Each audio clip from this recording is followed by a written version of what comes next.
काम नहीं है। भारतीय सेना ने 2 महीने कर्फ्यू रखा, एक 22 साल के नौजवान को शहीद करके। आप सोचेंगे अवाम से कितना डरती है भारतीय हुकूमत, भारतीय सेना कितनी अवाम से डरती है कि 2 महीने इंटरनेट कौन कितना है। देखिए सबसे बड़ी बात, मैं भी सोशल मीडिया देख रही हूँ, हामिद साहब नहीं लेकर इसका मतलब ये हुआ आप लोग सोशल मीडिया आपको दे रहा हूँ, सकरी सी नैरो सी परिभाषा दे रहा हूँ, लेकिन fact of the matter is that the entire country needs to get involved, whole of nation approach. मेरी ये समझ है कि जनरल पांडे सर ये कह रहे हैं कि देखो यार इट हैज टू बी, और उसमें बहुत बड़ी चीज वही है जो आपने बोली थी चीमा साहब, ये इंपोर्ट एक्सपोर्ट का जो हमारा इम्बैलेंस है ट्रेड का। Who is responsible? वो लोग जो 30 साल में हुकूमत में थे, या एक आदमी तो 3 साल के में आया है? आप बताएं मुझे। नमस्कार दोस्तों, आप सभी का एक बार फिर से स्वागत है news first point YouTube channel पे। दोस्तों, आज की इस वीडियो में हम देखेंगे कि पाकिस्तान मीडिया में किस तरह से डिबेट चल रही है कि इंडियन आर्मी ने कश्मीर को इलीगली ऑक्युपाई करा हुआ है। मुझे लगता है कि पाकिस्तान की मीडिया इस बात को भूल गई जब 1947 में देश के आज़ाद होने के बाद जब पाकिस्तान ने कश्मीर पे हमला करा था, तो कश्मीर के महाराजा ने खुद ही कश्मीर को भारत में मिलाने की पेशकश करी थी, जिसको भारत ने माना भी था। वहीं दूसरी तरफ हम इस वीडियो में ये भी देखेंगे कि भारत के आर्मी जनरल ने भारत के लोगों से ये अपील करी है, ये संदेश दिया है कि वो चाइना से सिर्फ ज़रूरत की चीज़ों का ही इंपोर्ट करें, जिससे कि चाइना की तरफ डॉलर कम जाए और चाइनीज़ आर्मी को कम मदद मिले।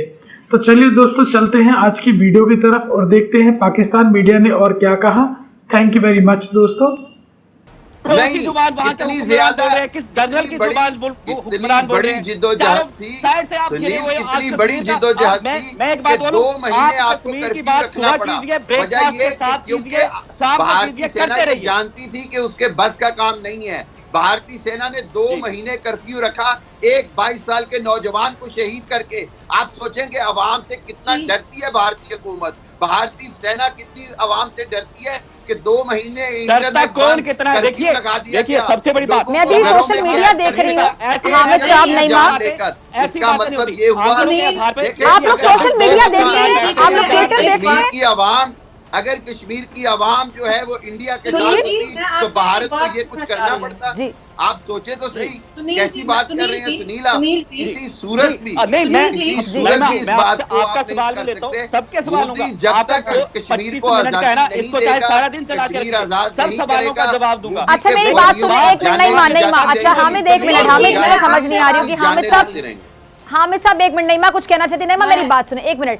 सिंपल से इसका जवाब ये है कि आप लोग उनकी सरजमीन पर काबिज हैं, आप लोगों ने जबरदस्ती कब्जा किया हुआ है। डिस्प्यूटेड वो एरिया जिसको आप लोग कहते हैं, करारदाद है अक़वाम मुत्तहिदा की, आप उसको कहते हैं कि जी आप लोगों का वो हिस्सा है कश्मीर, हालांकि वो डिस्प्यूटेड एरिया है, सबको पता है, आप वहाँ पे काबिज हैं।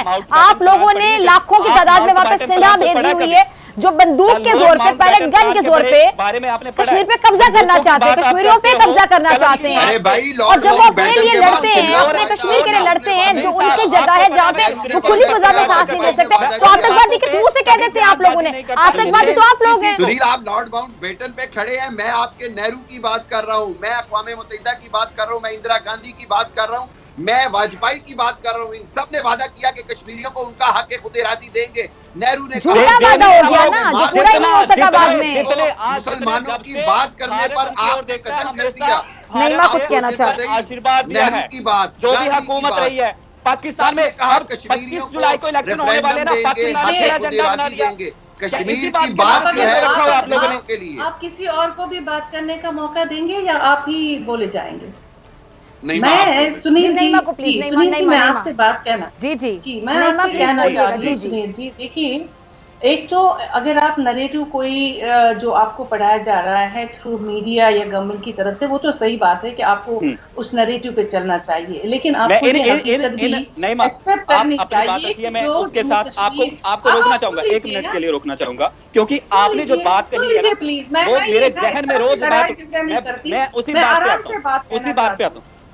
मेरी बात सुन लीजिए, मेरी बात सुन लीजिए।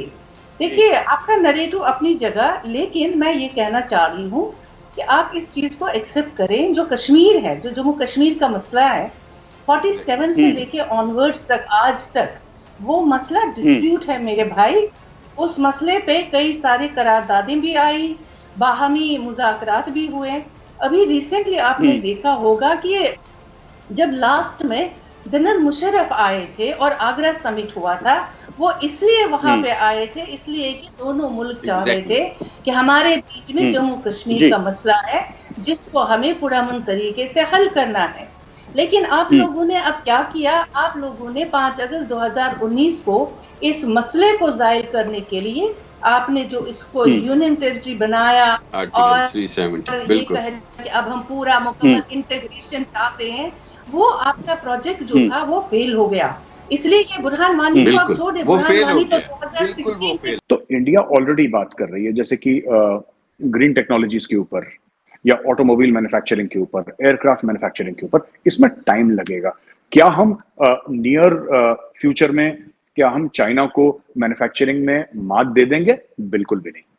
ये एक सपना है जो कि गलत है, बट ये एक प्लान है और इसके ऊपर अगर हम काम करते रहेंगे तो हम जरूर, चाइना को आज भी टक्कर दे रहे हैं, उस लेवल पे नहीं दे रहे, लेकिन हम लोग उसकी दिन रात लगे हुए, गवर्नमेंट लगी है, लोग लगे, and we will achieve that aim. Whole of the nation approach is diplomacy, economy, military, civil society, सबको।